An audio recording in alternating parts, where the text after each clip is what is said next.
right, so I want to talk about mean reversion. All right, we have to discuss this concept because it's an important concept in what we are talking about right now. And mean is the mean that we know every day, all right, the average.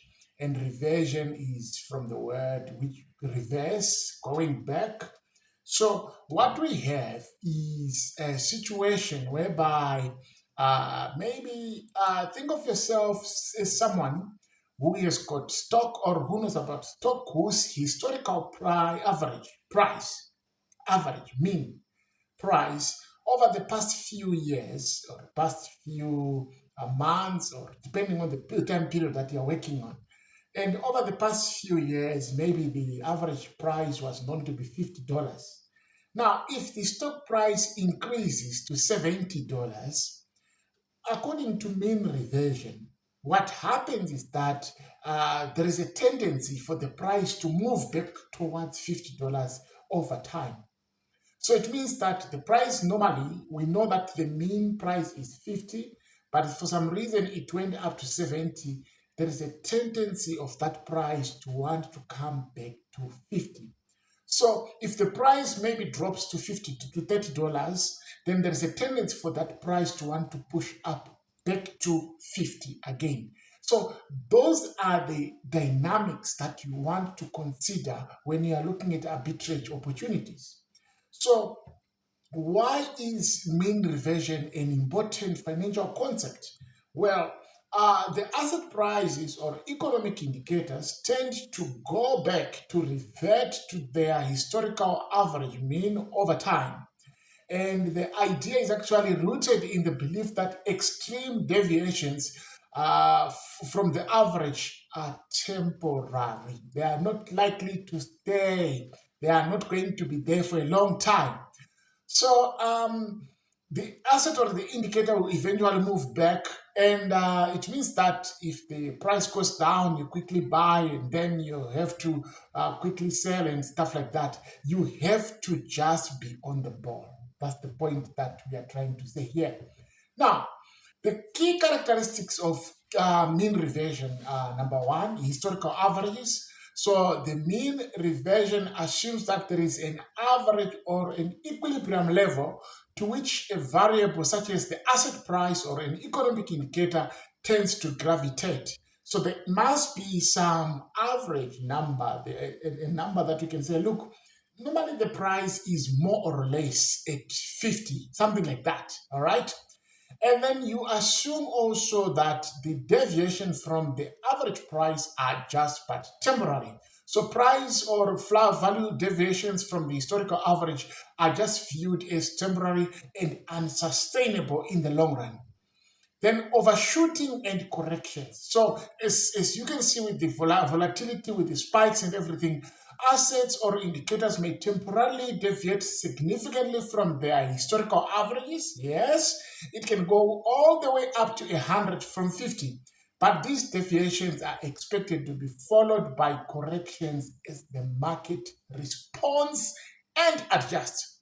So the market is able to respond and adjust, and reversion to the mean takes place. So over time, prices or values are expected to go back to the historical averages. Other properties of mean reversion are the mean reversion strategies. So traders and investors may use mean reversion to capitalize on the expectation that prices will go back to the mean. If the price is $30 today, but I know that it will go back to $50, I will buy today and sell when it's 50. So this might involve buying undervalued assets or selling overvalued assets. So if my asset is now $70, I would rather sell it at 70, waiting for the price to go down to 50 and then buy it again. So contrarian investing. Mean reversion is often associated with contrarian investing, where investors take positions opposite to the current market sentiment, betting that current trends will reverse. Because I understand mean reversion, I'm not going to go with the market. I'm not going to go with the flow. I'm going to say, look, I will just hold my position here for now because I understand mean reversion. The price is going to come back. Volatility. So mean reversion doesn't necessarily imply a fixed or constant mean. You need to understand that.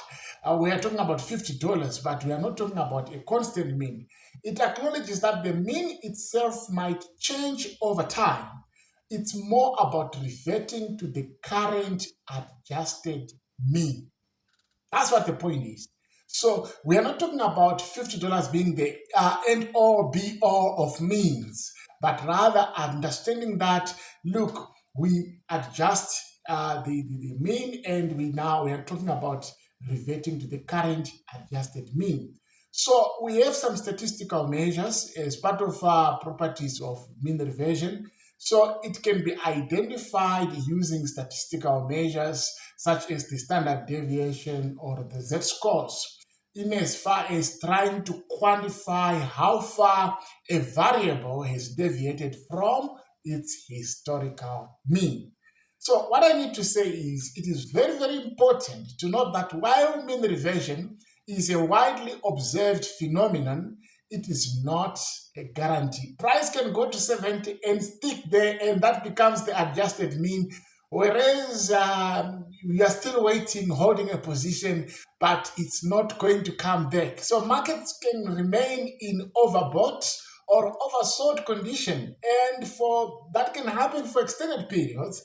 And now it becomes an issue of bias if you're not careful, because you're now making irrational choices because of bias that the market will come back to its mean. So mean reversion strategies should be used with caution, and thorough analysis and risk management are essential. You need to do your homework. It's not, again, a straightforward free lunch. No.